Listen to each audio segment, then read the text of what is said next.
వివాహాన్ని ఎందుకు ఏర్పాటు చేశాడు అనేటువంటి విషయాన్ని మనం కొంచెం జ్ఞాపకం చేసుకుంటే, వివాహాన్ని దేవుడు ఏర్పాటు చేసినటువంటిది మనుష్య జాతి వృద్ధి పొందించబడాలని, ఒకటి పిల్లల్ని అంటే పిల్లల్ని కన్న తర్వాత పెళ్లి చేసుకున్న తర్వాత పిల్లల్ని కానీ పిల్లల్ని ప్రభువు భక్తిలో, భయములో, శిక్షణలో, పరిశుద్ధమైనటువంటి నామానికి మహిమ వచ్చినట్లుగా పెంచాలని. రెండవది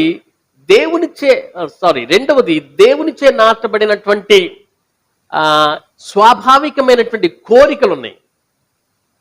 ఆ కోరికలు, అపేక్షలు తీర్చుకోవడానికి వాటిని సరైనటువంటి క్రమ పద్ధతిలో ఆ కోరికలను తీర్చుకోవడానికి దేవుడు ఏర్పాటు చేశాడు. మూడవది, సుఖ దుఃఖాలలో ఒకరికొకరు తోడుగా, సహాయంగా, ఆదరణగా ఉండటం కోసం వివాహాన్ని ఏర్పాటు చేశాడు. ఇది పురుషులకి స్త్రీలకే. ఈ మధ్య వచ్చినట్లు పురుషులకి స్త్రీలకు పెళ్లి చేసుకునేది బైబిల్కి విరుద్ధం. సో దేవుని యొక్క సృష్టిలో భాగం ఇది, దేవుడు ఏర్పాటు చేసినటువంటిది. దేవుడే వివాహాన్ని ఎందుకు ఏర్పాటు చేశాడంటే ఈ 3 రీజన్స్ అని మనం గుర్తుపెట్టుకోవాలి. కొంతమందికి పెళ్ళి అంటే ఏంటంటే ఇంట్లో పడి ఉన్నటువంటి ముసలి తల్లిదండ్రులను, అత్తమామలను చూసుకోవడం కోసం, లేదా వాషింగ్ మెషిన్ కొనలేక పనివాళ్ళు దొరక్క పెళ్లి చేసుకుంటారు. కొంతమంది ఏమో కామాతృతలు తీర్చుకోవడం కోసం, కోరికలు తీర్చుకోవడం కోసం అందమైన స్త్రీని పెళ్లి చేసుకుంటారు. కొంతమంది ఏమో వాళ్ళకు ఒక వారసుడు కావాలని పెళ్లి చేసుకుంటాడు. ఈ రీజన్స్ ఏం బైబిల్లో చెప్పబడలేదు.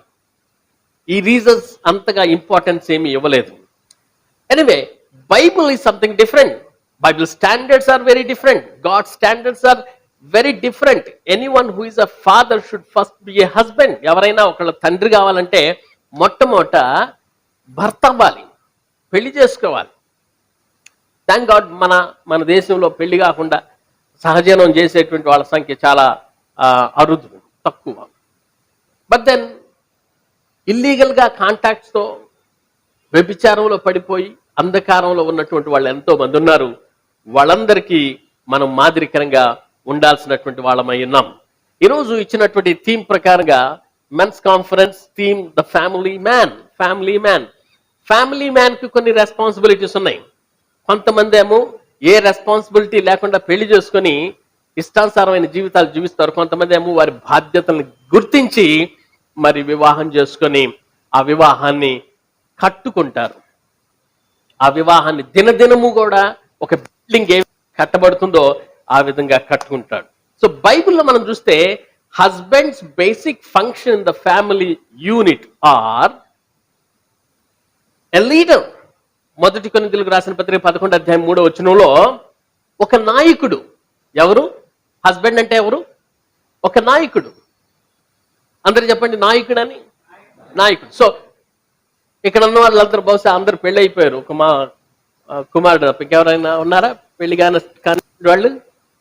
ఓకే, 2, 3 ఇంకెవరైనా ఉన్నారా? ఓకే, పెళ్లి అయినటువంటి వారు ఒక నాయకుడు. 1 కొరింథీ 11:3 చెప్తూ ఉన్నాడు. ఎఫెసీ పత్రిక 5:25 హిజ్ ఎ లవర్. ఒక ప్రేమికుడు, ఒక నాయకుడు, ఒక ప్రేమికుడు. 1 తిమోతి 5:8 ప్రకారంగా హిజ్ ఎ ప్రొవైడర్. ఆయన పోషకుడు, ఆయన పోషించేటువంటి వాడు. ఎఫెసీ పత్రిక 5:28 ప్రకారంగా హిజ్ ఎ ప్రొటెక్టర్, హిజ్ ఎ కాపాడేటువంటి వాడు. సో భర్త అన్నప్పుడు భరించేవాడు. భర్త అనేటటువంటి వ్యక్తి నాయకుడు, ప్రేమించేటువంటి వాడు, పోషించేటువంటి వాడు, కాపాడేటువంటి. ఇవన్నీ చూసుకొని భార్య భర్త మీద ఆధారపడుతుంది.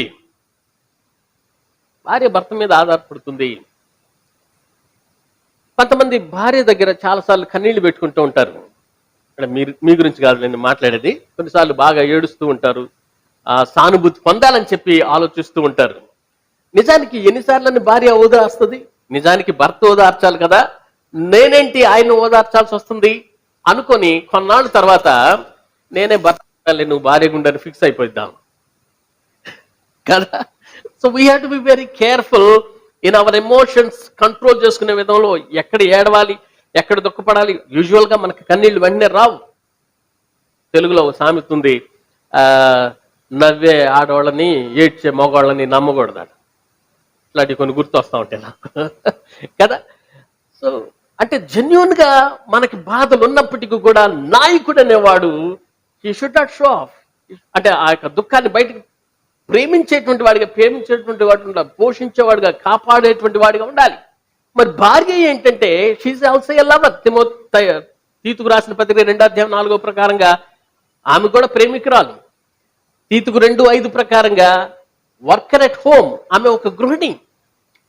ఆదికాండం 2:18 ప్రకారంగా ఆమె ఒక సహాయకురాలు, సాటి అయినటువంటి సహాయకురాలు. మొదటి పేతురు 3:1 ప్రకారంగా ఇస్ అ సబ్మిసివ్ పర్సన్, ఆమె విధేయురాలు. Amen, praise the Lord, hallelujah. అందరూ ఉన్నారు ఇక్కడ.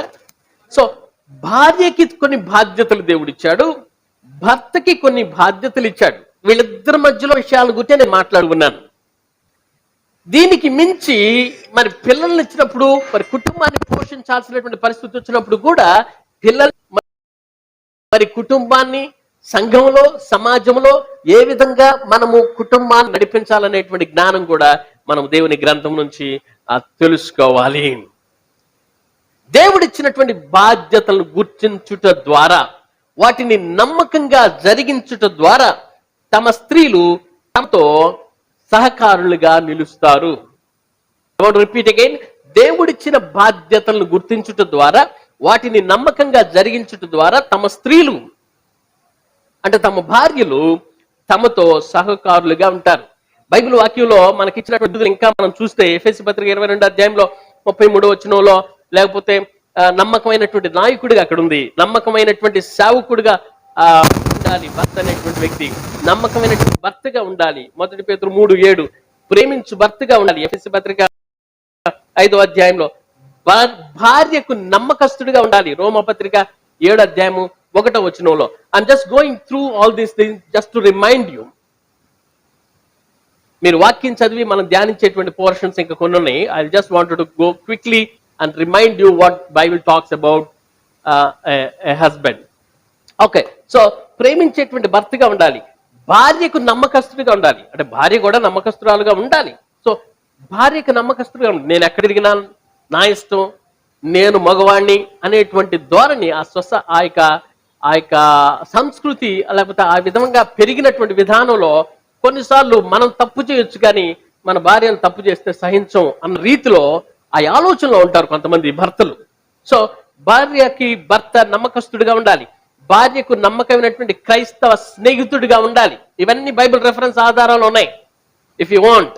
ఓకే, బాధ్యత కలిగినటువంటి తండ్రిగా ఉండాలి. I'm talking only about the husband, I'm talking only about the head of the family. Okay, so భార్యకు నమ్మకమైన క్రైస్తవ స్నేహితుడిగా ఉండాలి, బాధ్యత కలిగినటువంటి తండ్రిగా ఉండాలి, బాధ్యత కలిగినటువంటి తండ్రిగా ఉండాలి. సో కోపము రేపనటువంటి తండ్రిగా కూడా ఉండాలి, కోపము రేపనటువంటి తండ్రిగా ఉండాలి. ఎఫెసీ 6:4 ప్రేమించేటువంటి తండ్రిగా ఉండాలి. ప్రొవెర్బ్స్ 13:24 శిక్షించేటువంటి తండ్రిగా ఉండాలి, దండించేటువంటి తండ్రిగా ఉండాలి. అంటే కరెక్ట్ చేసి వారిని సరైనటువంటి విధంగా నడిపించేటువంటి తండ్రిగా ఉండాలి. ఇంకా నేను చెప్పుకుంటా పోతే బైబిల్ అంతా కూడా దేవుడు పురుషుడికి ఇచ్చిన బాధ్యతలే మనకు కనిపిస్తూ ఉంటాయి. Praise the Lord, hallelujah. Psychologist ఒక బుక్ లో నేను చదివాను, 12 రకాలైనటువంటి ప్రేమలు ఉన్నాయట. Women needs caring, understanding, respect, devotion, validation and reassurance. Women's కి స్త్రీకి కావాల్సినటువంటి శ్రద్ధ, అర్థం చేసుకునేటువంటి విషయం, గౌరవించటం, ఆరాధించటం, లేకపోతే ధృవీకరణ, ఆమెకి కాన్ఫిడెంట్ అనేటువంటిది రావాలి మన మాటల్లో, హామీ అనేటువంటిది ఇవ్వాలి మన మాటల్లో. ఆ విషయాలు ఆమె కోరుకుంటుంది.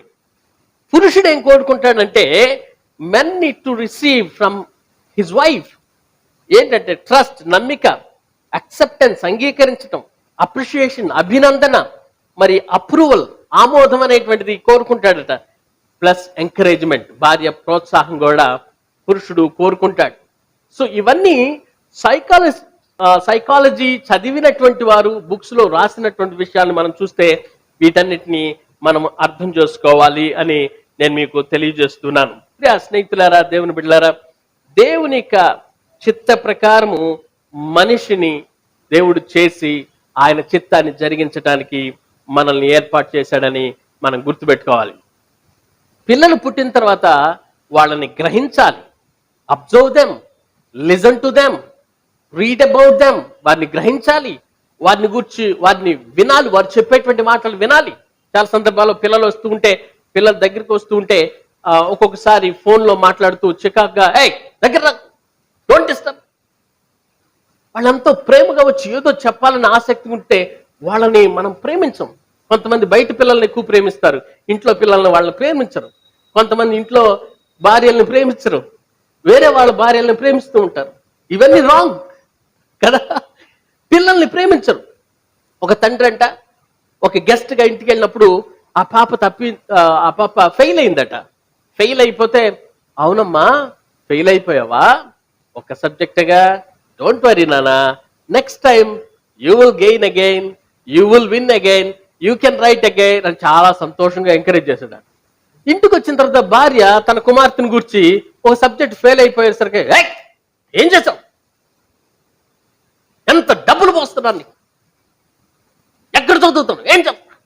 పాప చాలా భయంగా ఒరిగిపోతూ, కొన్నిసార్లు బయట బాగా ప్రవర్తిస్తాం, ఇంట్లో ప్రవర్తించాం. కొంతమంది ఏమో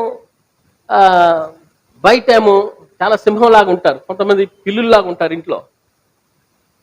సో ఇవన్నీ కూడా మనం బ్యాలెన్స్ చేసుకోవాలి. పిల్లల్ని వినాలి, పిల్లల్ని గురించి చదవాలి. వాళ్ళని ఫిజికల్గా చదవటం మాత్రం కాకుండా కొన్ని బుక్స్ చదివి వాళ్ళని ఏ విధంగా టీనేజ్లో వాళ్ళని ఎట్లా పెంచాలి, చిన్నప్పుడు ఎలా పెంచాలి, మరి చిన్నగా ఉన్నప్పుడు ఎట్లా పెంచాలి, వాళ్ళు వివాహ స్థితికి వచ్చేసరికి ఎలా పెంచాలి, ఎలా డీల్ చేయాలనేటువంటిది మనం ఆలోచించాలి. మనకు అన్ని ఆలోచించడానికి టైం ఉంటుంది, సమయం మన గృహాన్ని ఆలోచించడానికి, మన బాధ్యతలను ఆలోచించడానికి, వాటిని మనము దృష్టి ఉంచడానికి సమయం ఎక్కువ ఉండదు. సో ఈ మీటింగ్ మనకి it should stir up our thinking.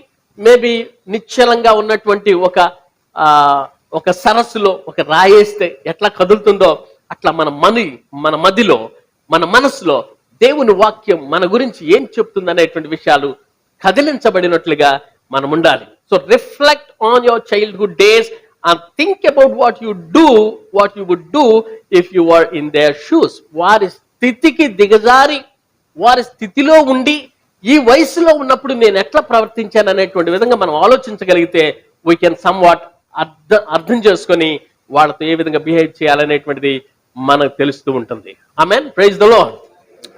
Deuteronomy 6వ అధ్యాయము 7వ వచనంలో మనందరికీ తెలుసు, పిల్లల్ని తండ్రులు ఏం చేయాలంటే, స్పెషల్గా తండ్రులు, యూదులు కల్చర్లో మనం చూస్తే ఒక 3 years వరకే తల్లి దగ్గర పెరుగుతారు పిల్లలు. 3 years తర్వాత తండ్రే బాధ్యత తీసుకొని వాళ్ళని పెంచే విధానంలో తనకు వచ్చినటువంటి విద్యను అభ్యసింపజేసి ముందుకు నడిపించాలి. యేసు ప్రభు 30 సంవత్సరాలు, 3.5 సంవత్సరాలు సేవ చేయడం కోసం 30 సంవత్సరాలు తల్లిదండ్రులకు విధేయుగా ఉన్నాడు. సో మనము పిల్లల్ని అభ్యసింప చేయాలి. దేవునికి స్తోత్రం, హల్లెలూయా. సో టీచ్ దెమ్, అభ్యసింప చేయాలి. రెండవది ట్రైన్ దెమ్. ప్రొవర్బ్స్ 22:6 ప్రకారంగా వాళ్ళని ట్రైన్ చేయాలి, నేర్పించాలి. ఏదో టీచర్ నేర్పిస్తుందిలే అని చెప్పి వదిలేయటం కాదు, మనము వాళ్ళకి నేర్పించాలి. ప్రతిదీ కూడా నేర్పించాలి. ఎలా తినాలి, ఎలా కూర్చోవాలి, ఎలా మాట్లాడాలి, ఎలా గౌరవించాలి, ఎలా వాక్యం చదవాలి, ఎలా గుర్తుపెట్టుకోవాలి. సాడ్ థింగ్ ఏంటంటే మన సంఘాల్లో చాలా సార్లు సండే స్కూల్కి వదిలేసి సండే స్కూల్ టీచర్ని బ్లేమ్ చేస్తాం వాక్యాలు రాకపోతే. సండే స్కూల్కి ఇవ్వమని నిన్ను దేవుడు ఏర్పాటు చేసుకోండి పిల్లల్ని, లేదా స్కూల్లో టీచర్ని బ్లేమ్ చేస్తాం వీళ్ళకి సరిగ్గా చదువు రావట్లేదని. మొట్టమొదటి బాధ్యత మనమే వహించాలనేటువంటి విషయాన్ని గుర్తుపెట్టుకోవాలి. నిజానికి ఒక పిల్లవాడిని చిన్నప్పటి నుంచే వీళ్ళు ఇద్దరు వర్క్ చేసే వాళ్ళైతే చాలా సందర్భాల్లో డే కేర్ సెంటర్కి పంపిస్తారు, బేబీ సిటర్ దగ్గర పంపిస్తారు, లేదా చైల్డ్ నర్స్ని పెట్టి ఎవరొకరిని చూసుకోమని చెప్తారు. లేదా గ్రాండ్ పేరెంట్స్ దగ్గర వదిలేసేసి మీ పనిదే మీరు చూసుకోండి అంటారు. చాలా సందర్భాల్లో అమెరికాలో, ఆస్ట్రేలియాలో పనిచేసేటువంటి వాళ్ళు పిల్లవాళ్ళు పుట్టినప్పుడే తల్లిదండ్రులకు అవసరం, వాళ్ళని తీసుకెళ్తారు, వాళ్ళని వదిలేస్తారు, వాళ్ళు జాబ్లో చేసుకుంటారు. చాలా సందర్భాల్లో పెళ్లి చేసుకుంటారు, వివాహం చేసుకున్న తర్వాత 3 రోజులు 5 రోజులు ఉంటారు, భార్యని ఇక్కడ వదిలేస్తారు, దుబాయ్ వెళ్ళిపోతారు. వివాహం అందుకు కాదు, నీవు నాయకుడిగా ఉండటం కోసం, నీవు మరి పిల్లల్ని కనటం కోసం, సంఘంలో సమాజంలో బాధ్యత కలిగి ఉండటం కోసం, ఆ బాధ్యతలో భాగంగా మరి కుటుంబాన్ని ఏలువాడిగా ఉండటం కోసం. బై ద వే, ఆదికాండం మనం 1వ అధ్యాయం 28వ అధ్యాయం చూస్తే ఆదాముకి అన్ని సృజించి ఏలుడి అని చెప్పాడు. కానీ ఈయన ఏలకుండా సాతాను చేతిలో పెట్టాడు, అందుకే సాతానుడు ఏలుతున్నాడు. కానీ యేసుప్రభు వారు గొప్ప ప్రణాళికతో మనల్నందరినీ విమోచించి మరలా నాయకులుగా చేశాడు. దేవునికి స్తోత్రం, హల్లెలూయా. సో మనం ఈ సమయంలో మనకి ఇవ్వబడినటువంటి బాధ్యతని మనం గుర్తెరగాలి. సో కొంతమంది చర్చికి వదిలేస్తారు పిల్లల్ని, చర్చిలో చూసుకుంటారని. కొంతమంది స్కూల్కి వదిలేస్తారు, కొంతమంది యూత్ ప్రోగ్రాంకి వదిలేస్తారు. దేవుడిచ్చినటువంటిది మనల్ని, మన పిల్లల్ని మనం జాగ్రత్త కలిగి పెంచమనే కానీ ఇంకొకరికో ఇవ్వాలనేటువంటి ఉద్దేశం కాదనే విషయాన్ని గుర్తుపెట్టుకోవాలి. సో ప్రొవైడ్ దెమ్, కావలసినటువంటి ఆస్తిని వారికి సమకూర్చాలి. 2వ కొరింథీయులకు రాసిన పత్రిక 12వ అధ్యాయం 14వ వచనంలో చూస్తే వాళ్ళకి సమకూర్చాలి. మన తరం తర్వాత వాళ్ళు ఏ విధంగా ముందుకెళ్లాలనే విషయాన్ని కూడా ఆలోచించాలి. Bring them in discipline in the Lord, క్రమశిక్షణలో పెంచాలి. ఎఫెసీ పత్రిక 6వ అధ్యాయం 4వ వచనంలో క్రమశిక్షణలో పిల్లల్ని పెంచాలి అనే విషయాన్ని గుర్తుపెట్టుకోవాలి. Consecrate them, that's also our job. యోబు గ్రంథంలో మనం చూస్తే 1వ అధ్యాయం 5వ వచనంలో వాళ్ళని ప్రతిష్ఠించాడు. పిల్లలు, యోబుకి ఎంతమంది పిల్లలు, ఎంతమంది కొడుకులు? 7 కొడుకులు, 3 కుమార్తెలు కదా. ఈ కొడుకుల్ని కుమార్తెల కోసం ప్రతిరోజంట బలిపీఠం కట్టి వాళ్ళు ఏమైనా పాపం చేస్తారని చెప్పి దేవునికి ప్రార్థన చేస్తా ఉన్నారట యోబు గారు. ప్రైజ్ ద లార్డ్, హల్లెలూయా. ఒక్కొక్క వ్యక్తికి బలిపీఠం కట్టడం కోసం ఎంత టైం బట్టి ఉంటుందో మీరు చూడండి, ఒక్కసారి ఆలోచించండి. ఒక్క వ్యక్తికి ఒక్కొక్క బలిపీఠం కట్టి ప్రార్థన చేయటం అంటే 10 మంది పిల్లలకి 10 అరగంటలు అన్నవదా? ఎంత ఓపిక ఉండాలి. మనకి కనీసం పిల్లల కోసం అరగంట ప్రార్థన చేయడానికి కూడా సమయం లేదు. మన పిల్లల కోసం, మన పిల్లల్ని దీవించేటువంటి విధానం మనకు లేదు. చాలా సందర్భాల్లో పిల్లల్ని మనం అనవసరమైనటువంటి మాటలతో తిడుతూ ఉంటాం. పనికిరానోడా, చెడబుట్టావురా నా కడుపున, దేనికి పనికిరావురా, నా కుటుంబంలో ఎందుకు పుట్టావురా, లేకపోతే ఇష్టమైనటువంటి బూతు మాటలు మాట్లాడటం, ఇలాంటివి చేసి పిల్లల్ని ఆశీర్వదించడానికి బదులుగా, ప్రార్థన చేయడానికి బదులుగా, దేవుని సన్నిధిలో ప్రదర్శించడానికి బదులుగా, దేవుని యొక్క ఏర్పాటు నీకుంది గ్రహించని చెప్పి వాళ్ళకి చిన్నప్పటి నుండే వారికి చెప్పడానికి బదులుగా మనం అనేకమైనటువంటి విధంగా వారిని నిందిస్తూ వారిని మనమే కొన్నిసార్లు డిస్కరేజ్ చేస్తూ ఉంటాం. ప్రియ దేవుని బిడ్డలారా, నా సహోదరులారా, దేవుని బిడ్డలుగా మనము బాధ్యత వహించి మన కుటుంబం మీద దృష్టిని పెట్టి ఉంచాలి. లాస్ట్ వన్, డెడికేట్ దెమ్, ప్రతిష్ఠించాలి. ఇందాకేమో పవిత్రపరచాలని చెప్పాను, ప్రతిష్ఠించాలి. 1 సమూయేలు గ్రంథం 1వ అధ్యాయం 28వ వచనంలో సమూయేలుని ఏ విధంగా ప్రతిష్ఠించింది తన తల్లి ఏలి దగ్గర ఎట్లా వదిలిపెట్టినప్పుడు ఏలి అయినటువంటి గొప్ప నాయకుడికే దేవుడు మాట్లాడకుండా సమూయేలుతో మాట్లాడి సమూయేలు ద్వారా తనకి కమ్యూనికేట్ చేసేట స్థితికి సమూయేలు ఎదిగాడు. దేవునికి స్తోత్రం, హల్లెలూయా. సమూయేలు ఎదుగుతున్నటువంటి సమయంలో ఏలి కుమారులు చెడిపోయేటువంటి పరిస్థితుల్లో యవనస్తుల మధ్యలో, చెడిపోయిన యవనస్తుల మధ్యలో ఉన్నటువంటి యవనస్తుడే ఈ యొక్క సమూయేలు. బురదలో ఉన్నటువంటి బురద చెరువులో ఉన్నటువంటి కలువ పువ్వులాగా అక్కడ ఉన్నటువంటి ఏ మాలిన్యం అంటించుకోకుండా భక్తిపరుడుగా సమూయేలు ఎదగగలిగాడు. మనం అలా ఎదిగామా? మన పిల్లల్ని అలా ఎదిగేటట్టు చేయగలుగుతున్నామా అనేటువంటిది మనం ఆలోచించాలి. ప్రియ స్నేహితులారా, దేవుని బిడ్డలారా, దేవుని వాక్యము స్పష్టంగా మనతో మాట్లాడుతూ ఉందని మనం గ్రహించాలి. ఈ సందర్భంలో నేను ఒక 4 విషయాలు మీకు జ్ఞాపకం చేసి ఈరోజు ఆ 4 విషయాల్లో మనం కొంచెం అలర్ట్ అవుతే, లేకపోతే మన కుటుంబాలను కట్టుకుంటే బాగుంటుందని చెప్పి నేను ఆశిస్తూ ఉన్నాను. 4 పిల్లర్స్ ఆఫ్ ద ఫ్యామిలీ. ఒక కుటుంబం కట్టబడాలంటే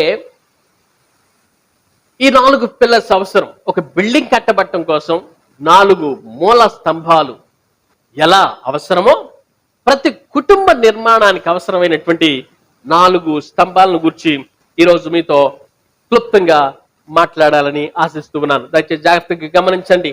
righteousness and peace is very very important.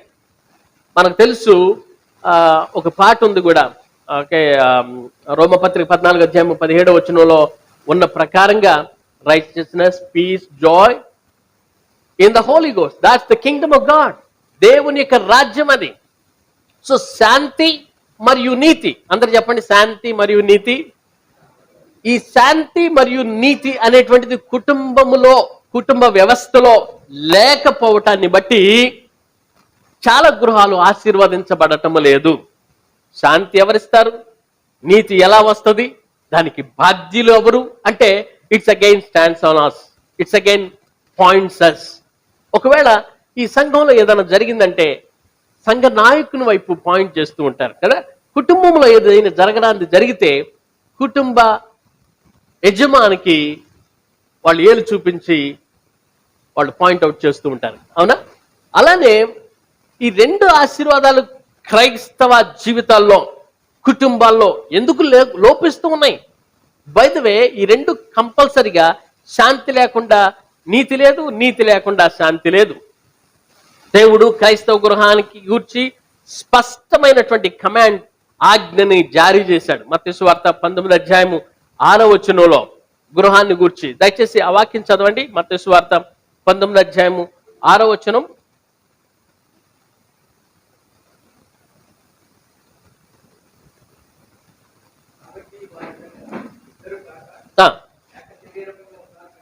వారు ఇద్దరు కాక ఏక శరీరముగా ఉన్నారు కనుక దేవుడు జతపరిచినటువంటి వారిని మనుషుడు వేరుపరచకూడదని చెప్పాను. ఈ వాక్యాన్ని చాలా సందర్భాల్లో, వివాహ సందర్భంలోనే మనం వింటూ ఉంటాం. దేవుడు ఆజ్ఞాపించాడు. ఆ ఆజ్ఞ ఎక్కడా? వాటిపైన ఎంతో మంది పుస్తకాలు రాశారు, ఫ్యామిలీ లైఫ్ ఎట్లా ఉండాలని. ఆ పుస్తకాల యొక్క ప్రభావం ఎక్కడా? వివాహ జీవితము ఈ విధంగా ఉండాలి, ఆ విధంగా ఉండాలని సెమినార్స్ మీద సెమినార్స్ పెట్టినటువంటి ఆ సెమినార్స్ ప్రభావం ఎక్కడా? ఎందుకని సంఘాల్లో, కుటుంబాల్లో ఈ శాంతి, నీతి అనేటువంటిది కరువైపోతుంది.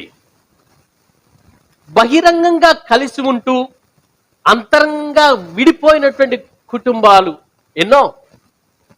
బహిరంగంగా కలిసి ఉంటూ ఇనవే కలిసి ఉంటున్నామని నటిస్తూ అంతరంగంగా విడిపోయినటువంటి కుటుంబాలు ఎన్నో ఉన్నాయి. నిజానికి వెస్ట్రన్ కంట్రీస్లో నేను విన్నటువంటిది ఏంటంటే ఆల్మోస్ట్ 38% ఆఫ్ డైవోర్సెస్, విడాకులు అనేటువంటివి భర్త గురకబెడుతున్నాడని ఇచ్చిన విడాకులు అంట. భర్త గురకబెడుతున్నాడు, వాళ్ళు విడాకులు ఇచ్చేస్తారు, ఇంకోళ్ళు చేసుకుంటారు. That's the culture. ఇక్కడ విడాకులు ఇవ్వకుండా విడిపోయి కలిసి ఉంటారు చాలా మంది, మనసును చంపుకొని. బట్ దానికి కారణం ఎవరు? నా భార్య, నేను కాదు అంటం కంటే నేనే అంటం బెటర్. మనస్మర్థం వచ్చినప్పుడు సమాధాన పరచబడకపోవటం, అర్థం చేసుకోకపోవటం, ఏదోలే ఇక భార్యగా పడుండు అనేటువంటి రీతిలో వాళ్ళని చూడటం అనేటువంటిది, నెగ్లెక్ట్ చేయటం అనేటువంటిది ఎందుకు అవుతుంది? నెగ్లెక్టింగ్ గాడ్స్ కమాండ్మెంట్స్, దేవుని యొక్క ఆజ్ఞని నిర్లక్ష్యం చేయటం. భార్య భర్తలు లౌకిక విషయాలకి ప్రాధాన్యతనివ్వటం, దేవుని వాక్యాన్ని, దేవుని యొక్క మాటలని, దేవుడు చెప్పినటువంటి వాక్యాన్ని ప్రక్కన పెట్టేసి వాళ్ళు లోకానికి ప్రాధాన్యతనివ్వటం నీతిని, శాంతిని కోల్పోతానికి కారణమే. తద్వారా తన గృహాలు ఇసుక మీద కట్టబడినటువంటి విధంగా, బుద్ధి లేని వాడు ఎట్లా ఇసుక మీద కట్టుకున్నాడో, బుద్ధి కలిగినటువంటి వాడు ఎట్లా బండ మీద కట్టుకున్నాడో మత్తయి సువార్త 7:24-27 వరకు మనం చూస్తే అర్థమవుతుంది. అలా కట్టుకున్నటువంటి వాళ్ళ యొక్క కుటుంబాలు, రాతి మీద కట్టుకున్న కుటుంబాలు, దేవుని వాక్యం మీద కట్టుకున్నటువంటి కుటుంబాలు, క్రీస్తులో నాటబడినటువంటి కుటుంబాలు పచ్చని చెట్టులు వలె, పచ్చని మొక్కల వలె నాటబడినటువంటి వారిగా ఉంటారని దావీదు చెప్పినట్లు మనం గ్రహించాలి. దేవునికి స్తోత్రం. హల్లెలూయా. మనకందరికి తెలుసు, మొదటి కీర్తనలో దుష్టుల ఆలోచన చొప్పున నడువక, పాపుల మార్గమున నిలువక, అపహాసులు కూర్చుండి చోట కూర్చుండక, యెహోవా ధర్మశాస్త్రము దివారాత్రము ధ్యానించువాడు ధన్యుడు. అతడు నీటి కాలువల యోరను నాటబడినదై ఆకువాడక తన కాలమందు ఫలమిచ్చు చెట్టు వలె ఉండును. ఫలం ఇవ్వాలంటే, ఫలం పచ్చగా ఉండాలంటే ఎక్కడ నాటబడాలంటే ఏరు దగ్గర నాటాలి, నీరు ఉన్న చోట నాటాలి. నీవు సరైనటువంటి విధంగా పెరగాలంటే సరైనటువంటి పచ్చని ఒలివ మొక్క వలె దావీదు చెప్పినట్టు నీ ఉండాలంటే సరైనటువంటి సంఘంలో నాటబడాలి, వాక్యం అన్నటువంటి సంఘంలో నాటబడాలి. క్రీస్తుని ఎరిగి క్రీస్తు కోసం ప్రయాసపడుతున్నటువంటి దేవుని యొక్క బిడ్డల్ని మాదిరిగా తీసుకొని వారి ఎగ్జాంపుల్స్ ఫాలో అవుతూ వరల్డ్లీ థింగ్స్ పక్కన పెట్టేసి దేవుని వాక్యానికి, దేవుని యొక్క బిడ్డలకి సహవాసంలో ఉండటం ద్వారా ఆత్మీయంగా మనం ఎదగతాం అనేటువంటి విషయాన్ని మనం గుర్తుపెట్టుకోవాలి. అదే మనం రాక్ మీద కట్టుకోవడం, ఇసుక మీద కట్టుకోకుండా ఉండటం అనేటువంటిది. నెంబర్ 1, సెన్స్ ఆఫ్ డెడికేషన్, అంకిత భావం అనేటువంటిది కావాలి వివాహం పట్ల. ఇన్నర్ ఫీలింగ్ అండ్ ఎక్స్ప్రెషన్ అనేటువంటిది అంకిత భావం అంటే వివాహ నిబంధన పట్ల స్థిరమైనటువంటి గౌరవం కలిగి ఉండటం. వివాహ ప్రమాణాలు చేస్తారు, ఆ ప్రమాణాలు ఆ రోజే మర్చిపోతారు. కొన్నిసార్లు ప్రమాణాలు కూడా సెన్స్ లేకుండా ప్రమాణం చేస్తూ ఉంటారు. అసలు ఏం ప్రమాణం చేస్తున్నా కూడా తెలియకుండా ప్రమాణాలు చేసేవాళ్ళు ఉన్నారు. ఈవెన్ క్రైస్తవ మ్యారేజెస్ లో కూడా ఆ ప్రమాణాలకి కట్టుబడి ఉండాలి. పెండ్లి సర్టిఫికేట్ అనేటువంటిది ఒక కాగితపు ముక్క కాదు, అది ఒక ఒడంబడిక, అది ఒక నిబంధన. Praise the Lord. హల్లెలూయా. కాబట్టి respect the covenant you made before God of the church. దేవుని ఎదుట మరియు సంఘం ఎదుట నీవు ప్రమాణం చేసినటువంటి విషయాన్ని, ఆ యొక్క కమిట్మెంట్ ఇచ్చినటువంటి విషయాన్ని మర్చిపోవద్దు. You should have a sense of dedication. యేసు ప్రభు చెప్పినటువంటి వాక్య ప్రకారంగా మనం ఇప్పుడు చదివాము, వారు ఏక శరీరము, వారు దేవుడి చేత జతపరచబడినటువంటి వారు.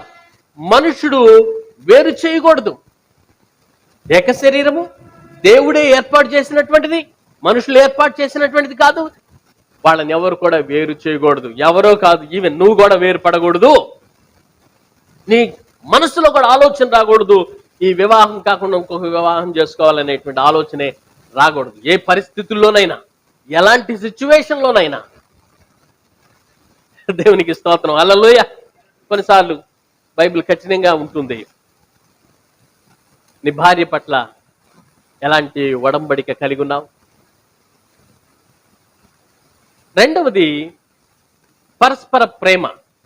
మొట్టమొదటి నేను చెప్పాను సెన్స్ ఆఫ్ డెడికేషన్, అంకిత భావం. రెండవది మ్యూచువల్ లవ్, పరస్పర ప్రేమ. అపోస్తలుడైన పౌలు ఏం చెప్పాడు మనందరికీ తెలుసు. ఎఫెసీయులకు రాసిన పత్రిక 5వ అధ్యాయము 28వ వచనం దయచేసి చదవండి. ఎఫెసీయులకు రాసిన పత్రిక 5వ అధ్యాయము 28వ వచనం. అందరికి తెలిసినటువంటి మాట ఇది కూడా. అటువలనే పురుషులు కూడా తమ సొంత శరీరము వలె తమ భార్యలను ప్రేమింపబద్దులై ఉన్నారు. సో తమ సొంత శరీరముల వలె తన భార్యలను ప్రేమింపబద్దులై ఉన్నారు. ఒకరినొకరు ప్రేమించుకోవాలి. మెయిన్ గా క్రీస్తు మనల్ని ఎట్లా ప్రేమించాడో అలానే మనము మన కుటుంబాలని, అనగా మన భార్యలను మనము ప్రేమించాలి. మెయిన్ గా భర్తలకే నిర్దేశించబడినటువంటిది ఈ మాట. ప్రేమించమని చెప్పినటువంటిది భర్తల్ని మెయిన్ గా ఒకళ్ళొకరు ప్రేమించుకోవాలనేటువంటిది. సో భర్తలు భార్యను గౌరవించాలి మరియు ప్రేమించాలి. సర్లేండి, ప్రేమిస్తాం ఏదో ఒక రీతిలో. ప్రేమ అంటే చాలా ఎన్నో అర్థాలు ఉన్నాయి కదా. ఏదో ఒక ప్రేమతో ప్రేమిస్తామండి. గౌరవించటం ఏంటి? మన యొక్క కల్చర్లో భార్యను గౌరవించటం ఏంటి? మనల్ని ఏమండి అని పిలాలి, మనం మాత్రం ఏమే అని పిలవాలి. మనల్ని చాలా రెస్పెక్ట్ ఇవ్వాలి, మనం మాత్రం ఇవ్వకూడదు అనేటువంటి ఆలోచనలు ఉంటారు. బట్ దేవుని బిడ్డలుగా మనం చరిత్రను మార్చగలిగినటువంటి పరిస్థితిలో ఉండాలి. Praise the Lord. హల్లెలూయా. ప్రేమించాలి మరియు గౌరవించాలి. Love is a nature of a Christian. అందరిని ప్రేమించమని బైబిల్ చెప్తుంది, ఇంక్లూడింగ్ శత్రువులను కూడా ప్రేమించమని బైబిల్ చెప్తుంది. కానీ మన భార్యలను మాత్రం ప్రేమించడానికి బయటికి ఎక్స్ప్రెషన్ రాదు. ఒక లోపల ప్రేమ ఉన్నా కానీ బయటికి మాత్రం ఏమనుకున్నావు ఆ ధీమా అది మాత్రం మనకు ఇన్బిల్ట్ అయిపోయి ఉంది. ప్రేమ కనుపరచటం తెలియదు. శత్రువుని సైతం ప్రేమించాలి. 5వ అధ్యాయం మత్తయి సువార్త 44లో మనకు ఆజ్ఞ ఇచ్చాడు దేవుడు. దేవుడు ప్రేమై ఉన్నాడు కనుక ఒకరినొకడు ప్రేమించుకొనవలెను. ప్రేమ అనేటువంటిది క్రైస్తవుని యొక్క స్వభావం. అందరు చెప్పండి, ప్రేమ క్రైస్తవుని యొక్క స్వభావం అని చెప్పండి. ప్రైజ్ ద లార్డ్, హల్లెలూయా. శత్రువునే ప్రేమించమని దేవుడు ఆజ్ఞాపిస్తే మన భార్యల్ని ఎందుకు ప్రేమించకూడదు? ప్రేమించండి. కుటుంబంలో ప్రాముఖ్యమైనటువంటి విషయం ఏంటంటే, చిన్న విషయాలకి భార్య భర్తల మధ్య పెద్ద ప్రేమను చంపేటువంటి పరిస్థితి తెచ్చుకుంటారు. చిన్న విషయాలకి భార్య భర్తల మధ్య ప్రేమను చంపే పరిస్థితులు తెచ్చుకుంటారు. ఎలా అంటే, ఉదాహరణకి ఫర్ ఎగ్జాంపుల్, ఇంట్లో నుంచి బయటకు వచ్చినప్పుడు ఒక చిన్న కాగితం ముక్క అక్కడ ఉంది. ఈరోజు ఇల్లు ఓడలేదా? ఏం చేస్తున్నావు? ఇంట్లోకి వచ్చాను, ఏం పని పాటలేదు. ఆ మనసులో అనుకోవద్దు, నీకేం పని పాటలు ఉందో, రోడ్డు అంతా తిరిగి వస్తున్నావు, నేను రోజంతా వంట చేస్తున్నాను. బయటికి చెప్పదు, నీకు అర్థం కాదు. ఒకవేళ దేవుడే గాని మనం భార్యను గురించి ఏమనుకుంటున్నాడో ఆమెకి తెలిసేటట్టు, ఆమె మన గురించి ఏమనుకుంటుందో మనకు తెలిసేటట్టు చేసుంటే ఎవరు కాపురాలు చేయరు కదా. దేవుడు మంచి పని చేసాడు ఎవరికి తెలియకుండా. కానీ ఆయనకు అన్నీ తెలుసు. నీవెంత దుర్మార్గుడో, నేను ఎంత దుర్మార్గుడో, ఎంత ప్రేమికుడినో, ఎంత మంచివాడినో, ఎంత నీతిమంతుడో దేవుడికి అన్నీ తెలుసు. అయినా ప్రేమిస్తున్నాడు. నీ గురించి నాకు తెలిసిందనుకో, నా గురించి నీకు తెలిసిందనుకో, నన్ను ప్రేమించం. కానీ దేవుడికి తెలిసినా ప్రేమిస్తున్నాడు. అంత గొప్ప దేవుడు మన దేవుడు. ప్రైజ్ ద లార్డ్, హల్లెలూయా, హల్లెలూయా. ప్రియ దేవుని బిడ్డలారా, ఆ విషయం అర్థం కావడం కోసమే గోమేరుని పెళ్లి చేసుకోమన్నాడు హోషేయని. నీకు పెళ్లి చేసుకుంటే కానీ నీకు అర్థం కాదు, నీకు అర్థమైన విషయాలు ఇశ్రాయేలీయులకు చెప్పమన్నాడు. ఈయన పవిత్రుడు, వేశ్యని పెళ్లి చేసుకోమని చెప్పాడు. Anyway, that's a different story. What I'm talking to is, చిన్న చిన్న విషయాల్లో మనము అసలైనటువంటి ప్రేమను పోగొట్టుకోకూడదు. చెత్తుందనో లేకపోతే చీపురు పడవేసింది, ఒక మూలను పెట్టాల్సింది, దాన్ని తీసి అక్కడ పెడితే చాలు, చిన్నదే.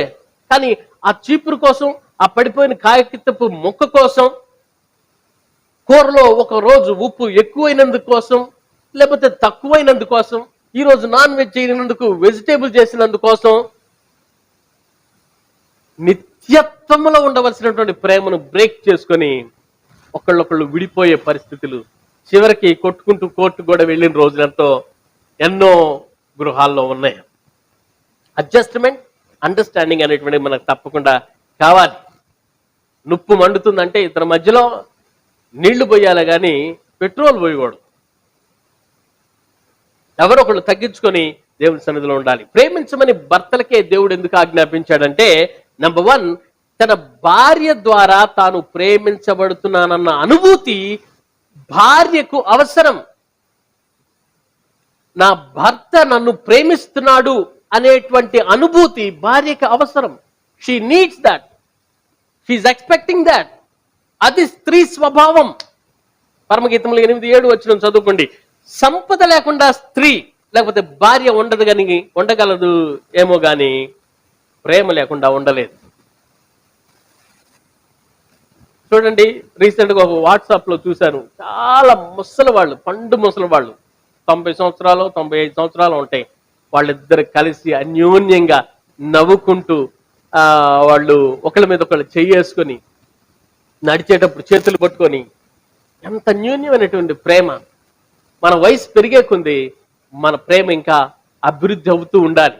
ఒక రోజుతో సరిపెట్టుకోకూడదు.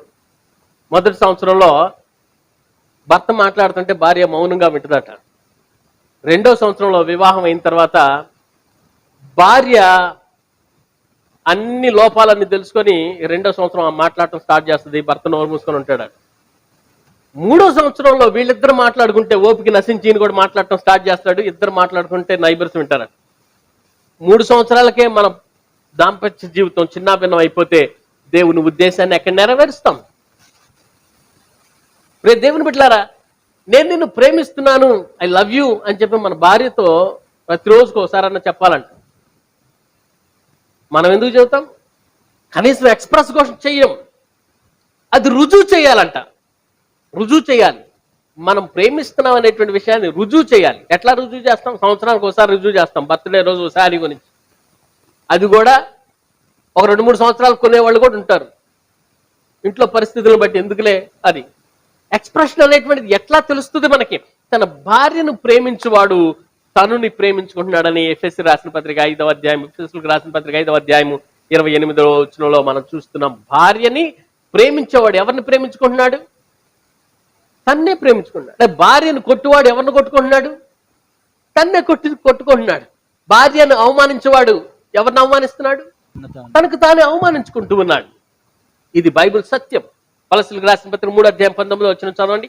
కొలస్సీయులకు రాసిన పత్రిక 3:19.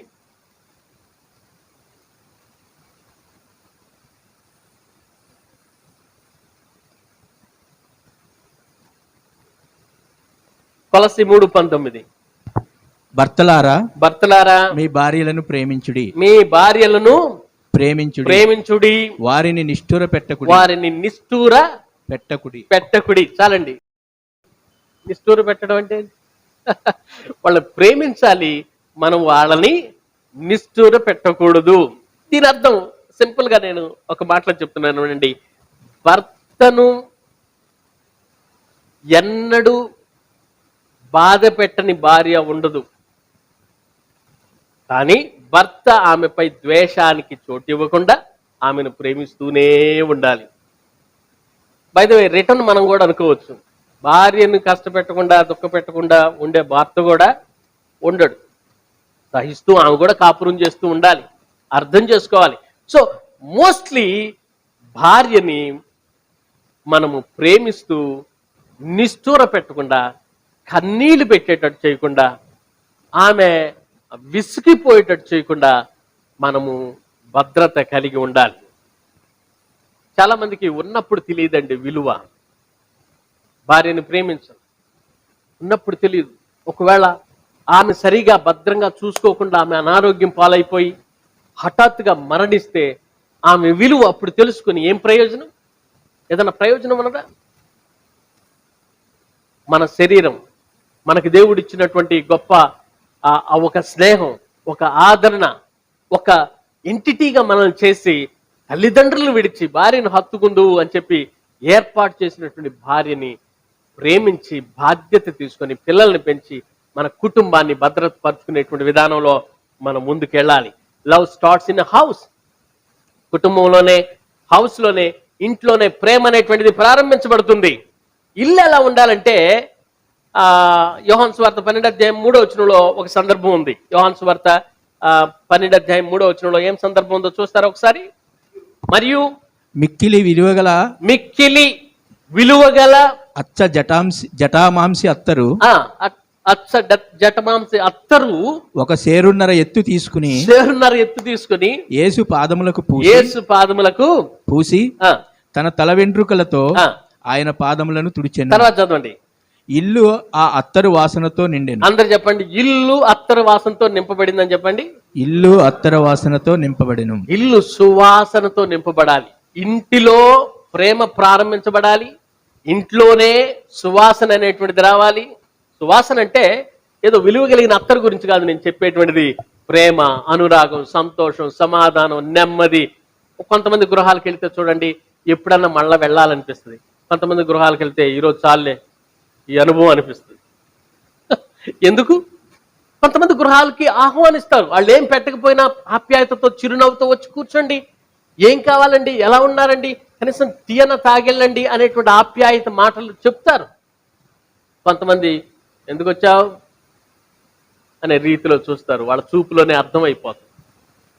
ప్రియ దేవుని బిడ్డలారా, ఇల్లు అనేటువంటిది ఫ్రాగ్రెన్స్ తో నింపబడాలి, సువాసనతో నింపబడాలి. House is most precious place or temple in the world. ఈ భూలోకంలో మనకి దేవుడిచ్చినటువంటి ఆ గృహము చాలా ప్రశస్తమైనటువంటి దాన్ని గుర్తుపెట్టుకోవాలి. బైబిల్లో చూడండి, మరి లాస్ట్ సప్పర్, యేసు ప్రభురాత్రి భోజనం ఒక ఇంట్లోనే తీసుకున్నాడు. పెంతుకొస్తు దినం ఒక ఇంట్లోనే ప్రారంభమై అవింది. అన్యుల మీద, జెంటైల్స్ మీద పరిశుద్ధాత్మ నింపుదల ఒక ఇంట్లోనే జరిగింది. Early church gathered in houses, గృహాల్లోనే సంఘాలుగా కూడుకున్నారు. గృహాల్లోనే వాళ్ళు రొట్టె ద్రాక్ష రసాన్ని విరిచారు, భోజనం చేశారు, సహవాసంలో ఉన్నారు. గృహంలో మరి ఇంటింట సువార్త అనేటువంటిది కూడా గృహాల ద్వారానే జరిగింది. So house is so so important. Anyway, దేవునిక మందిరాన్ని కూడా దేవునిక ఇంటిగా కూడా పిలుస్తూ ఉంది బైబిల్. దేవునికి స్తోత్రం, హల్లెలూయా. సో వీఆర్ ఫ్యామిలీ, మనము కుటుంబంగా ఎదగాలి. సో ప్రేమను అంటుందండి. నేను నవ్వితే మీరు నవ్వుతారు, నేను గుడ్ మార్నింగ్ చెప్తే మీరు గుడ్ మార్నింగ్ చెప్తారు కదా, నేను ఆహ్వానిస్తే మీరు ఆహ్వానిస్తారు, నేను పిలిచే విధానం బాగుంటే మీరు పిలిచే విధానం బాగుంటుంది, ప్రేమిస్తే ప్రేమించబడతారు. సో మనకేదైనా కావాలంటే యేసుప్రభు చెప్పినటువంటి విషయమే మనము వేరే వాళ్ళకి చెయ్యాలి అని యేసుప్రభు కూడా చెప్పాడు. దేవునికి స్తోత్రం, hallelujah. If you want to have some respect, you should give respect to others కదా. మనకి ఏం అవసరమో అది ఇతరులకి చేయాలని చెప్పి దేవుని వాక్యంలో మనం చూస్తున్నాం. God loved us, we are loving him. మనల్ని దేవుడు మొట్టమొదటి ప్రేమించాడు, మనం ఆయన ప్రేమిస్తున్నాము. మనము ప్రేమించేటువంటి భర్తగా, ప్రేమించేటువంటి భార్యగా మనం ఉంటే అది చాలా గొప్ప బహుమానం, మన కుటుంబానికే ఒక బహుమానం. ఎందుకంటే ప్రేమ సకల దోషాలని కప్పేస్తుంది. ఎన్ని దోషాలు చేసినా అవి కప్పివేస్తుంది. కాబట్టి ఈ ప్రేమించడం అనేటువంటిది ఇట్స్ గొప్ప టాస్క్. పిల్లలకి ప్రేమను గురించి నేర్పాలి, భార్యకు ప్రేమను గురించి నేర్పాలి. ఏదైనా బోధించాలంటే మనం ఫస్ట్ నేర్చుకోవాలి. వాళ్ళని ప్రేమించమనేటువంటి స్థితి మనం చెప్పాలంటే మనము ప్రేమించేటువంటి వారిగా ఉండాలి. పిల్లలు మనం చూసినప్పుడు ప్రేమ అనేటువంటిది మన నుండి నేర్చుకోవాలి. దేవునికి స్తోత్రం, హల్లెలూయా. పిల్లలు చూసే నేర్చుకుంటారు, స్కూల్లో నేర్చుకునేటువంటి చాలా తక్కువ. ఒక రోజంట తన తండ్రి అటు ఇటు జాగ్రత్తగా చూసుకుంటూ బార్ దగ్గరికి వెళ్ళాడట. బార్ దగ్గరికి వెళ్ళి ఇట్లా వెనక చూసేసరికి తను కొడుకున్నాడంట. వెనక, నువ్వేట్రా ఇక్కడ, నువ్వు రాకూడదురా ఈ ప్లేస్కి అన్నాడట. డాడీ, నీ అడుగు జాడల్లో నడుచుకుంటా వచ్చాను డాడీ అన్నాడు. I followed your foot steps. మనం ఏమై ఉన్నామో మన పిల్లలు అదే ఉంటారు. ఇంట్లో బూతులు మాట్లాడుకోండి, పిల్లలు కూడా బూతులు మాట్లాడుకుంటారు. ఏరా పోరా వసే అంటూ ఉండండి, వాళ్ళు కూడా అట్లానే మాట్లాడుకుంటూ ఉంటారు. మనం ఏమై ఉన్నామో అదే రిఫ్లెక్ట్ అవుతుందని గుర్తుపెట్టుకోవాలి. Though it's a difficult task, we need to teach about love to women and children. There is no love.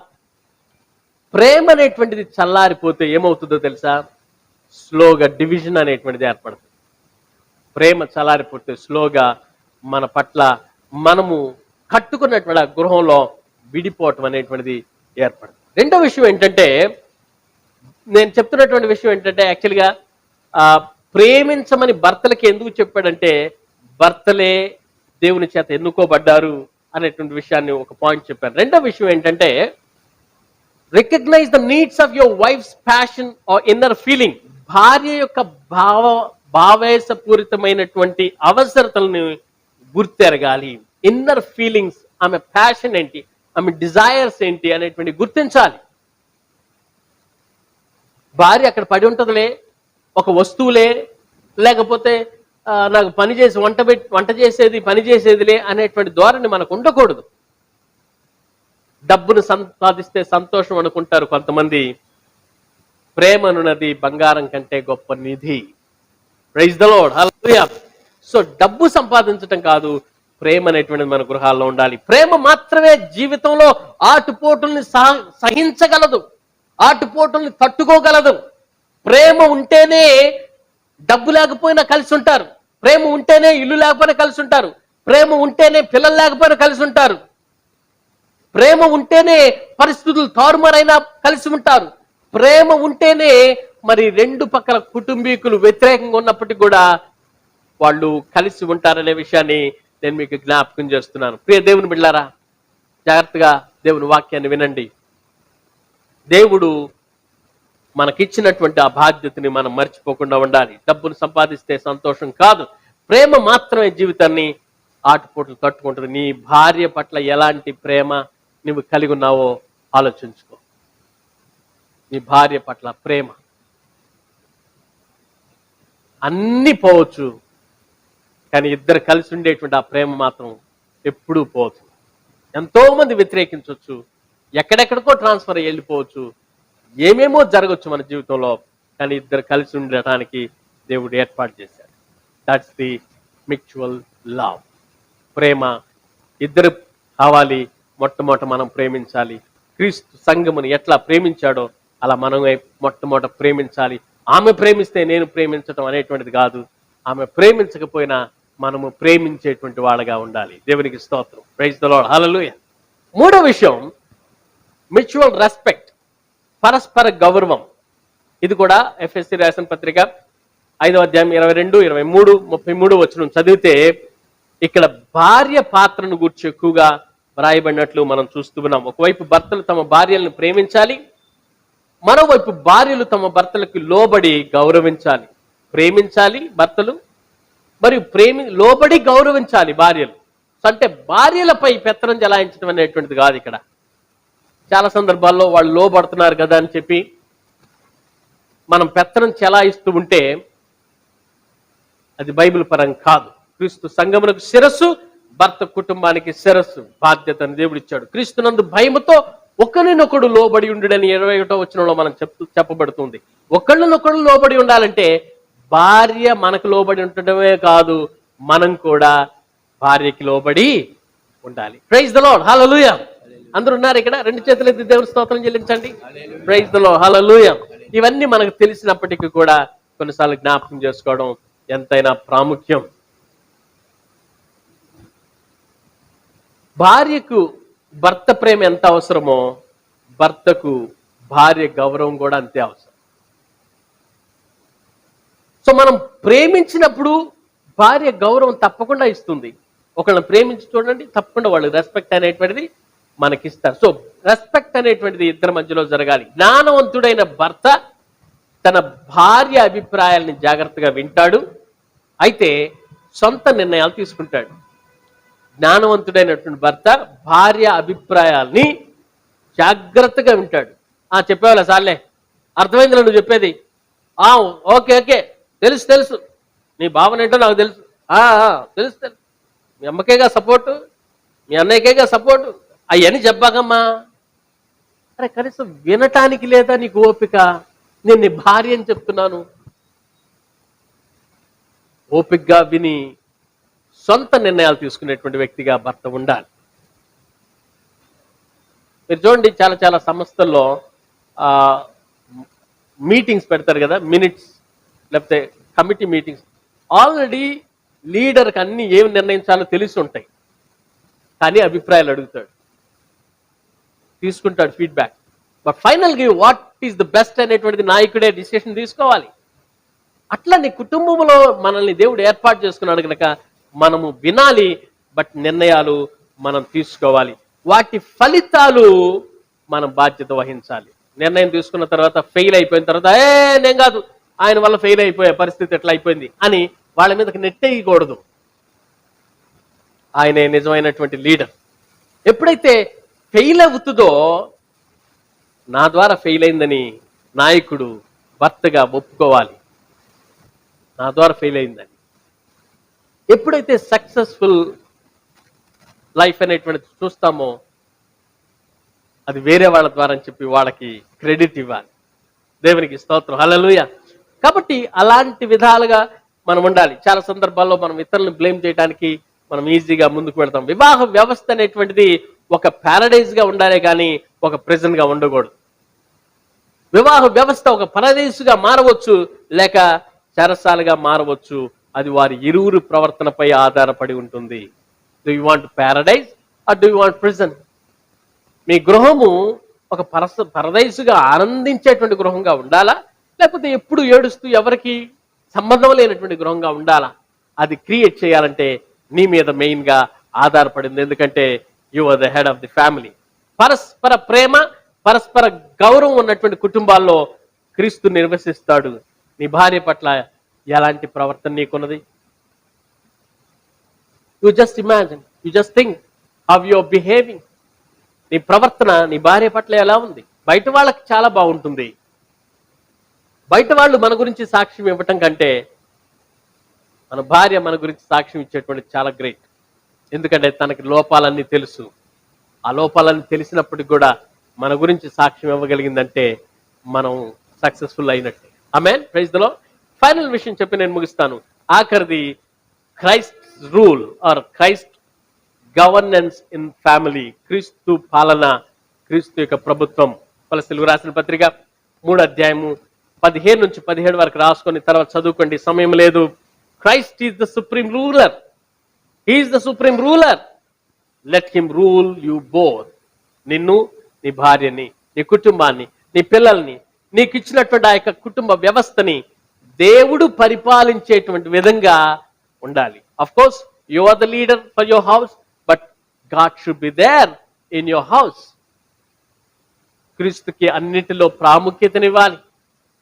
బైబిలే చదవము, ప్రార్థనే చేయము, కుటుంబంతో కలిసి కుటుంబ ప్రార్థనే ఉండదు, కుటుంబంలో నీవు నీ అవసరతను గురించి షేర్ చేసి ప్రార్థన చేయవు, నీ ఫీలింగ్స్ అనేటువంటివి ఎక్స్ప్రెస్ చేయవు, ఏదో నాకు నేను బాధపడుతున్నాను అన్నట్టుగా, నేను ఒక్కడే చూస్తున్నాను అన్నట్టుగా ఉంటావు. అలా ఉంటే మరి ఎలా మనం కుటుంబానికి ప్రాధాన్యతనిస్తాం? క్రీస్తుకి ఎక్కడ ప్రాధాన్యతనిస్తున్నాం? మనల్ని ప్రేమించి తన్ను తాను మన కొరకు అర్పించుకున్న క్రీస్తు యొక్క ప్రభుత్వాన్ని కూడా క్రైస్తవ వివాహ వ్యవస్థలో కలిగి ఉండాలి. ఒకరోజు ఒక ఆయన ఇల్లు కట్టుకున్నాడంట. ఇల్లు కట్టుకొని ఓపెనింగ్కి పిలిచాడట. ఓపెనింగ్ పిలిచి యేసుప్రభుకి అన్ని చూపిస్తున్నాడట. యేసుప్రభుని కూడా ఇన్వైట్ చేస్తే యేసుప్రభు వచ్చాడట. ఈ రూము హాల్ రూము, ఈ రూము కిచెన్ రూము, ఈ రూము పిల్లల రూము అన్నిటిని చూపించి, ప్రభు నీవు ఎక్కడైనా ఉండొచ్చు, you are welcome any time అని చెప్తూ లాస్ట్కి బెడ్రూమ్కి తీసుకెళ్ళి, ఇది specially design for my wife and my self, ఇక్కడ మాత్రం నీకు స్థానం లేదు, ఇది మా ఇద్దరికి అని చెప్పాడట. యేసు ప్రభు ఉన్నాడట. ఆ రాత్రి భార్య భర్తలు ఇద్దరు పడుకున్నారు. మధ్యరాత్రిలో దెయ్యం వచ్చి తొక్కుతుందట. లేచి, అమ్మో ఏంటి యేసు ప్రభు మా ఇంట్లో ఉన్నాడు కదా, అయినా కానీ ఏంటి సైతాన్ ఎట్లా వచ్చింది మా బెడ్రూమ్లో కంటే, యేసు ప్రభు అన్నాడట, ఇది జస్ట్ స్టోరీ. యేసు ప్రభు అన్నాడట, నీవు నాకు బెడ్రూమ్లో రావడానికి అనుమతి ఇవ్వలేదు కదా అన్నాడు. చాలా సందర్భంలో మనస్ఫూర్తిగా దేవుణ్ణి అంగీకరించకుండా హృదయంలో సాతానికి కొంత చోటు, మరి దేవునికి కొంత చోటు ఇచ్చేటువంటి విధంగా మనం ఉండకూడదు. దేవుడు మనతో ఉండాలి.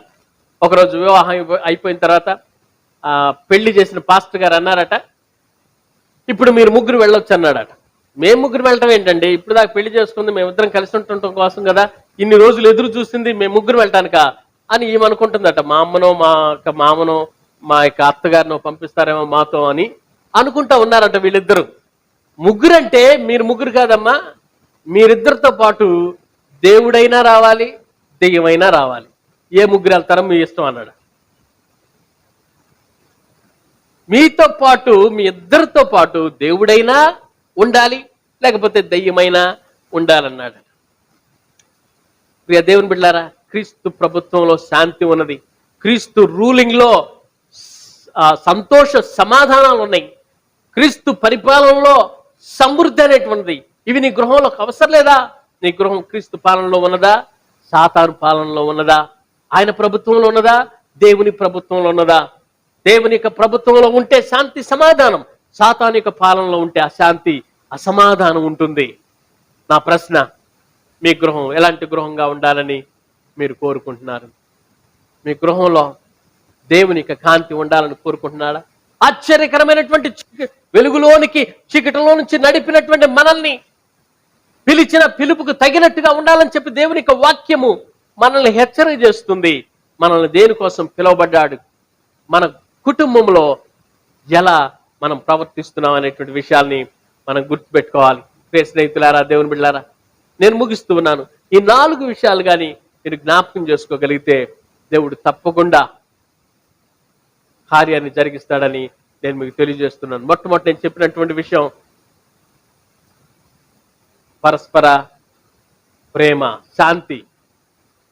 శాంతి నీతి ఉండాలంటే మనకి సెన్స్ ఆఫ్ డెడికేషన్ అనేటువంటిది, అంకిత భావం అనేటువంటిది ఉండాలి. రెండవది మ్యూచువల్ లవ్, పరస్పర ప్రేమ అనేటువంటిది ఉండాలి. మూడవది కుటుంబంలో కావాల్సినటువంటిది మ్యూచువల్ రెస్పెక్ట్, గౌరవం అనేటువంటిది ఉండాలి. లాస్ట్ది క్రీస్తు పాలనలో మనం ఉండాలి. క్రీస్తు మన కుటుంబాల్ని ఏలేటువంటి విధంగా ఉన్నప్పుడే మనము దేవుని సన్నిధిలో ఉండగలం. నేను ఒకసారి ఎక్కడో కొటేషన్స్లో రాసుకున్నాను, వివాహం కొరకు 10 ఆజ్ఞలని. వివాహం కొరకు 10 ఆజ్ఞలు ఏంటో తెలుసా? ఎదుటి వ్యక్తిలో ఉన్న దేవుని స్వరూపాన్ని గౌరవించాలి. నెంబర్ 1. దేవుడు మీ జీవిత భాగస్వామిని నీకు వరంగా ఇచ్చాడని గుర్తుపెట్టుకోవాలి. 3వ ఆజ్ఞ, ప్రేమ సర్వదా త్యాగాన్ని కోరుకుంటుంది. 4వ ఆజ్ఞ, నీ హక్కుల్ని వదులుకోవాలి. 5వ ఆజ్ఞ, ఎదుటి వ్యక్తిని మిన్నగా భావించాలి. 6వ ఆజ్ఞ, ఒకరి కొరకు ప్రార్థన చేయాలి, కలిసి ప్రార్థన చేయాలి. 7వ ఆజ్ఞ, కోపంతో రోజును ముగించొద్దు. కోపపట్టం ఓకే, కానీ పాపం చేయొద్దు. సాయంత్రానికల్లా కోపాన్ని మనం ఆర్పేయాలి. ఆమేన్. 8వ ఆజ్ఞ, నీవు తప్పు చేస్తే ఒప్పుకో, ఒప్పు చేస్తే మౌనంగా ఉండు. నీవు తప్పు చేస్తే ఒప్పుకో, ఒప్పు చేస్తే మౌనంగా ఉండు. 9వ ఆజ్ఞ, దేవుడు ఏర్పాటు చేసిన క్రమంలో నీ స్థానాన్ని నీ స్థానాన్ని గురించి ఆలోచించు. దేవుడు నిన్ను ఏ స్థితిలో పెట్టాడో ఆ స్థితిని నువ్వు మర్చిపోవద్దు. నీ ప్రమాణం పట్ల నమ్మకంగా ఉండు. నీ ప్రమాణం పట్ల నమ్మకంగా ఉండు. ఇది 10వ ఆజ్ఞని నేను మీకు తెలియజేస్తున్నాను. ప్రియ దేవుని బిడ్డలారా, చాలా సందర్భాల్లో మనము భార్య భావాలని ఎలా గాయపరుస్తామంటే, భార్య ఏ విధంగా గాయపడుతుందంటే, హస్బెండ్ ఎప్పుడూ చేయనటువంటి కొన్ని రూల్స్ ఉన్నాయి. హస్బెండ్ ఎప్పుడైనా సరే ఇవి చేయకూడదట. అవి నేను చెప్తాను. ఒక బుక్లో నుంచి నేను కలెక్ట్ చేసినటువంటివి ఎప్పుడో కలెక్ట్ చేసుకున్నానని చెప్పాను కదా. నేను చిన్న పాకెట్ బుక్ ఉంటుంది, దానిలో రాసుకుంటూ ఉంటాను. A husband should never give his wife second place. భార్యకి ఎప్పుడు కూడా భర్త 2వ స్థానం ఇవ్వకూడదు. ఆమెకి ఫస్ట్ స్థానమే ఇవ్వాలి, మొదటి స్థానమే ఇవ్వాలి. 2వది, a husband should never be irritable. Irritable అంటే భార్యకు చికాకు రేపవద్దు. 3వది, husband should never lack appreciation. భార్యను అభినందించడంలో తక్కువ చేయొద్దు, అభినందించాలి. శారీ కట్టుకుంటే చాలా బాగున్నావు అని చెప్పండి. ఆఫీస్లో ఎవరినో అప్రిషియేట్ చేసే బదులు మీ శారీ బాగుందని ఇంట్లో భార్యను అప్రిషియేట్ చేయండి. am I right? సో భార్య స్థానం ఇంకోళ్ళకి ఇవ్వద్దు. A husband should never compare his wife with another woman. భార్యని మరో స్త్రీతో పోల్చవద్దు. ఇంకోటి, a husband should never lack spiritual leadership. ఆత్మీయ నాయకత్వంలో తగ్గొద్దు. ఆమె కంటే ఒక మెట్టు ప్రార్థనలో ఎక్కువ ఉండాలి, బైబిల్ చదవటంలో ఎక్కువ ఉండాలి, ప్రార్థన చేయటంలో ఎక్కువ ఉండాలి. నీ ఇంటిగ్రిటీలో నువ్వు స్థానం సంపాదించాలి. నా భర్త, నాకు తెలుసు ఆయన యొక్క ఆత్మీయ స్థితి గొప్పది అనేటువంటిది చూడాలి. కొన్నిసార్లు మరి సిస్టర్ సూసన్ కొన్ని మెసేజ్లు పెడతా ఉంటుంది ఫేస్బుక్లో. I wonder how she get that kind of idea. ఎంత లోతైన భావంతో తన భర్తని అప్రిషియేట్ చేస్తుందంటే మీరు చదివిన వాళ్ళకి తెలుస్తుంది. ఆ test money is very great test money. చాలా సందర్భాల్లో అట్లా గుర్తించేటువంటి భార్యలు లేరు. అలా గుర్తించేటట్టు ఉండాలంటే మనం సరిగా ఉండాలి. Amen. So a husband should never lack conviction. Okay, నిశ్చయత, నమ్మకం లేనటువంటి వాడిగా ఉండకూడదు. A husband never be judgmental. తీర్పు తీర్చేటువంటి వాడిగా ఉండకూడదు. A husband should never be thoughtless of his wife's feeling. భార్య మనోభావాలని గూర్చిన ఆలోచనలు లేకుండా ఉండొద్దు. హౌ షీస్ ఫీలింగ్, తన మనోభావాలు ఏంటి అనేటువంటిది గుర్తించాలి. కొన్నిసార్లు కిచెన్లో ఏడుచుకుంటా ఉంటారు, కొన్నిసార్లు బెడ్రూమ్లో ఏడ్చుకుంటా ఉంటారు. చిన్న చిన్న విషయాల్లో గమనించాలి, తన ఫీలింగ్స్ని గమనించాలి. So a husband should never show favouritism with the children.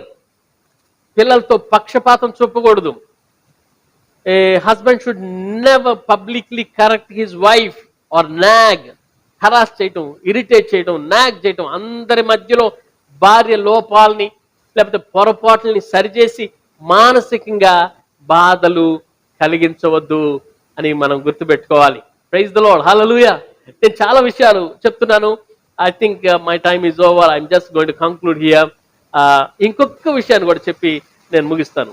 నేను నేర్చుకున్నవి, నేను ఎప్పుడెప్పుడో తెలుసుకున్నటువంటివి, వీటిని అప్పుడప్పుడు చదువుకొని నా గృహంలో నేను ట్రై చేస్తూ ఉంటా. వీటన్నిటిని జ్ఞాపకం తెచ్చుకొని 3 gifts we can give our children to demonstrate our love.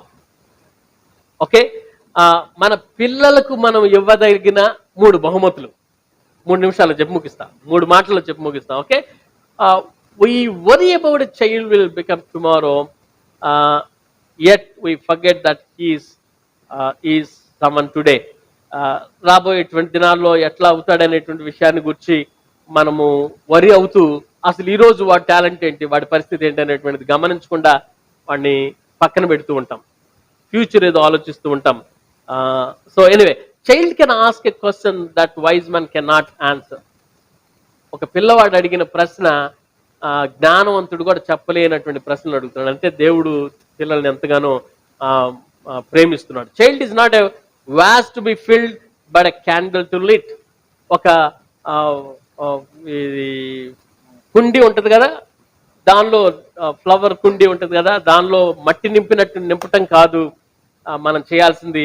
ఒక క్యాండిల్ని వెలిగించినట్లుగా మన పిల్లల్ని వెలిగించాలి. మొట్టమొదటిది నేను చెప్పాలనుకున్నటువంటిది ఏంటంటే, ఉన్నదాన్ని చెప్పేటువంటి విధంగా ఉండాలి. మనం ఉన్నదాన్ని చెప్పాలి, అబద్ధం చెప్పకూడదు పిల్లలకి. రెండవది, విలువైన సమయాన్ని ఇవ్వాలి. విలువైన సమయాన్ని పిల్లలకి ఇవ్వాలి, పిల్లల్ని నెగ్లెక్ట్ చేయకూడదు. మూడవది, శారీరకమైనటువంటి స్పర్శ అనేటువంటిది చాలా important. This the final one. శారీరకమైన స్పర్శ అనేటువంటిది చాలా ఇంపార్టెంట్. నేను వచ్చిన వెంటనే he given me hug, something like touching. Okay, అంటే మనము భుజం మీద తట్టే కొంతమంది కన్నీళ్ళు కలిగినటువంటి వాళ్ళం అవుతాం మనం. వాళ్ళకి ఎంతో ఆదరణ కలిగినటువంటి వాళ్ళం అవుతాం. అలాంటిది మన పిల్లల్ని మనం టచ్ చేయడానికి ఇష్టపడడం చాలా సందర్భాల్లో. వాళ్ళు ఎవరో అన్నట్టు చూస్తూ ఉంటాం. వాళ్ళ మీద భుజం మీద చేయటం, వాళ్ళని ఆదరించడం, చేయబట్టుకోవడం. కొన్నిసార్లు ఆడపిల్లలు అయితే ఒక ఏజ్ వచ్చిన తర్వాత మనం పట్టుకునే స్థితి ఉండదు మనకి. సో చిన్న పిల్లలుగా ఉన్నప్పుడు వాళ్ళతో ఆడుకోవడం, వాళ్ళని స్పర్శించటం, వాళ్ళని చేసి ఆదరించడం, వాళ్ళ కోసం చేయబెట్టి ప్రార్థన చేయటం. You can pray, not only pastor, మీరు కూడా ప్రార్థన చేయటం. సో వాళ్ళని హగ్ చేసుకోవడం, కిస్ పెట్టుకోవడం, అప్రోప్రియేట్ టచ్ కలిగి ఉండటం అనేటువంటిది చాలా ఇంపార్టెంట్ అనేటువంటి విషయం. ఈ 3 మనం ఇవ్వగలిగితే అవి నిజమైనటువంటి బహుమతులు. ఆమేన్. ప్రైజ్ ద లార్డ్, హల్లెలూయా. చాలాసేపు నేను సమయం తీసుకున్నాను, very sorry. But what I want to say is, మనం ఈ విషయాలు అప్పుడప్పుడన్నా జ్ఞాపకం చేసుకుంటూ ఉంటే, అప్పుడప్పుడన్నా రాసుకుంటూ ఉంటే మన కుటుంబాన్ని ఎట్లా కట్టుకోవాలనేటువంటి విషయాన్ని మనం గ్రహిస్తామని నేను మీకు తెలియజేస్తూ ఉన్నాను. ఆమేన్. Praise the Lord. మనము బైబిల్లో చదివి బైబిల్ ప్రకారంగా మన కుటుంబాలను కట్టుకుంటున్నప్పుడు మరి ఇలాంటి స్తంభాలు ఏర్పాటు చేసుకోకపోతే మన కుటుంబం ఇతరులకి ఎలా మాదిరికరంగా ఉంటుంది? ఇతరులకు ఏ విధంగా మాదిరికరంగా ఉంటుంది? మన కుటుంబాలను చూసి ఇతరులు వాళ్ళలాగా ఉండాలి అని నేర్చుకోవాలంటే మన కుటుంబం కట్టుకోవాలి. ఎవరు కడతారు నీ కుటుంబాన్ని? నీ భార్య, నీ పిల్లల? కాదు, దేవుడు నీకు బాధ్యతనిచ్చాడు.